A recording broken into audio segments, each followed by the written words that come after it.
So budget wide angle lenses. Let's talk about it. So I've been shooting with the Fuji X-H2S a lot lately. I absolutely love that camera. It is fantastic and it has a lot of the video upgrades that I had wished were in the X-T4 that are now in the X-H2S. Of course, now there's the X-T5, but the Fuji line is a whole nother topic. The Fuji line in general just fits into my particular needs, especially shooting a lot of vintage glass. It has the similar layout and design, and it's just built for that more film stylized type look. So it just makes sense for me using all my vintage glass with the Fuji line. That being said, one of the big perks about using vintage lenses is the budget-friendly factor.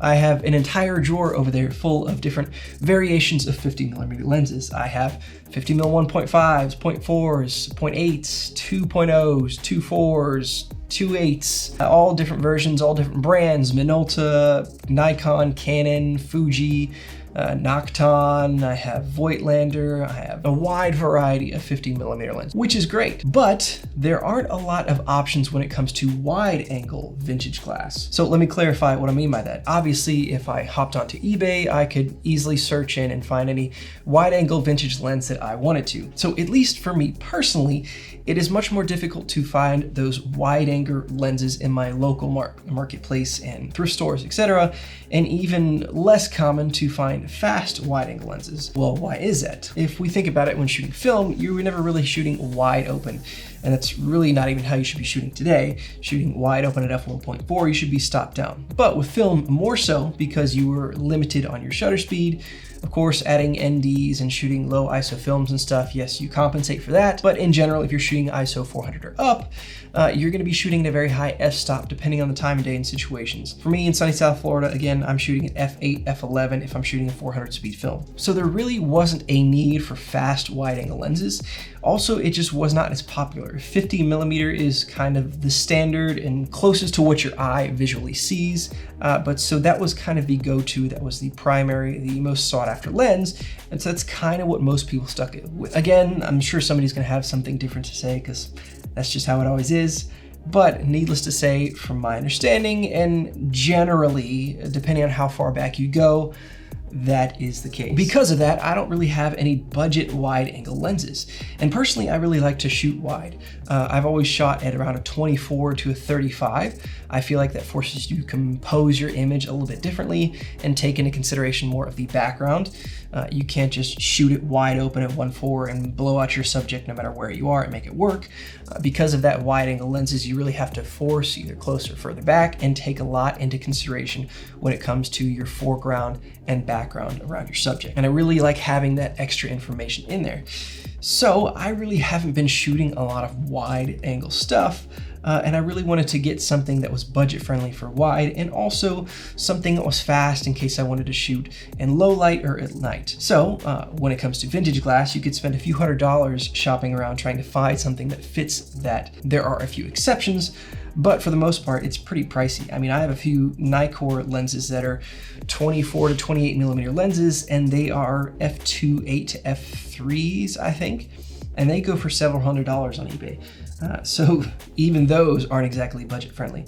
I have another wide angle lens I want to eventually show you guys. I think it's a Vivitar 17mm 3.5, I believe is what it is. It's a very interesting lens. I like that one. So I figured instead of spending all that money for a vintage lens that I may or may not like, that may or may not have qualities and just different quirks or looks that come with vintage glass and things that make it less than desirable. Instead, I figured why not look at a modern lens that's also budget friendly, that maybe has some faults as well, but is probably gonna be sharper and a little bit more reliable because it's got newer glass, a little bit newer tech, even though it is on the lower end when it comes to budget. And so that is where this lens comes in. This is the TTArtison 23mm 1.4 lens. This lens comes in at just under $100.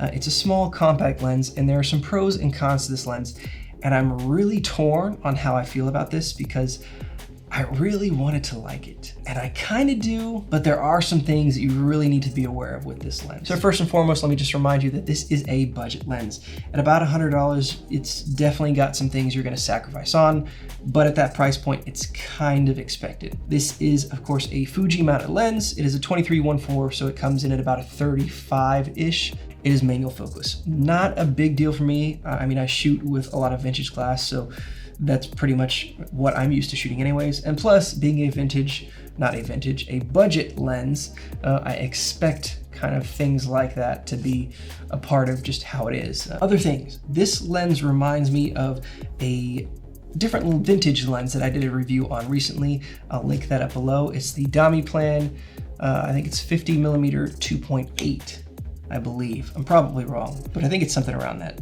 I go through so many lenses, it's hard to keep track sometimes. But that is an exact amount of lenses, and what reminds me of that lens is the fact that the focus is behind the aperture on this lens. It is clicked, you can hear it for sure, but being the fact that there are no electronics in this lens, I've worked on similar lenses before, and I think it'd be very easy to declick this lens if for some reason I wanted to. That's just one of the quirks. It's easy to find because it's a small, thin ring for the aperture.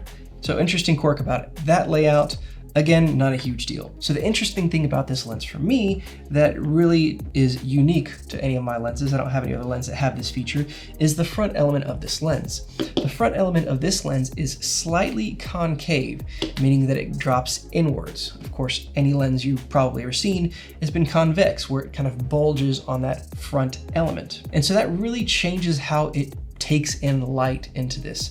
Now, you do have to additionally factor in the rest of the elements in this group and how those are set up and how that translates the image into your camera sensor. But that front element design gives it some pluses and negatives. You're able to focus at a very close distance, which I really enjoy about this lens. I can get just 5-6 inches away from my subject and it will be in focus. And so that's great for things like B-roll, for any products or lenses that I show on YouTube, etc. I can get really close to the subject while maintaining a wide view and keeping all of the subject in frame instead of just picking out little aspects of something that I want to highlight. So it's really kind of changed the way I shoot my B-roll and added a new, I guess, weapon to my portfolio in a sense of how I can add things in when shooting product photography or videography and things like that. In addition, because that concave front element, it tends to help flatten out your image so that you get less barrel distortion. Seeing that this is a 23mm lens, yes, on a Fuji it's cropped, so it ends up coming about to a 35. So this front element helps to kind of correct that and minimize it to an extent.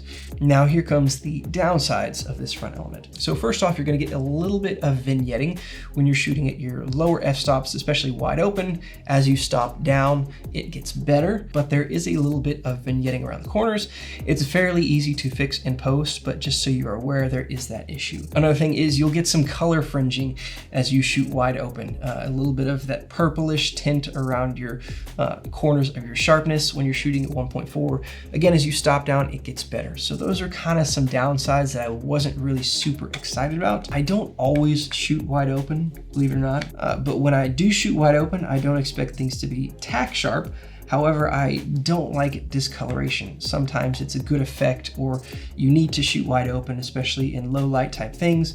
So I'm willing to sacrifice a little bit on sharpness, but I don't want to sacrifice on color quality and things like that. So that was a little bit of a bummer. But the biggest bummer of this lens is the very weird focusing features that it has. So if you look at an image, you have your foreground, your subject, and then your background. With this lens, depending upon the distance between your subject and your foreground and background, you get a very weird focusing pattern. So your center focused, okay, no big deal. And as you get wider, you tend to get, especially with vintage glass, a little bit of distortion as you get closer to the edges and your focus falls off. This lens, you have your center focus and then it loses focus naturally. And then you get these weird focus patches towards the corners before it just completely blows out and gets really distorted and muddy. I don't understand what that is. I'm sure it has something to do with the glass, whether it be the front element or just the layout of the elements in this group, but that is kind of a bummer. It doesn't always show up depending upon your image. I mean, I noticed it in some and I didn't notice it in others. It just, again, depends on that distance you have between those subjects. You'll be able to notice your bokeh change a little bit, but it won't come in as in focus in all of your images. Now with video, of course, you're constantly moving, so you're not going to notice it as much. So is it a big deal? It really depends on you. So again, for a budget lens, this isn't something I'm going to take and shoot anything professional on for sure, especially with that aspect. But at $100, is that something that bothers you? Is that something that's going to ruin the image for you? Or are you okay to sacrifice on that little thing because you're using a budget lens? Again, I shoot with vintage lenses. There are plenty of vintage lenses that are fantastic. I have a lot of vintage lenses that I really like, and there's several that have their quirks and their downfalls, and that's just something I know how to work with and work around. I have used different TTArtison lenses before and absolutely loved them. They're a great budget option. This lens is really quirky.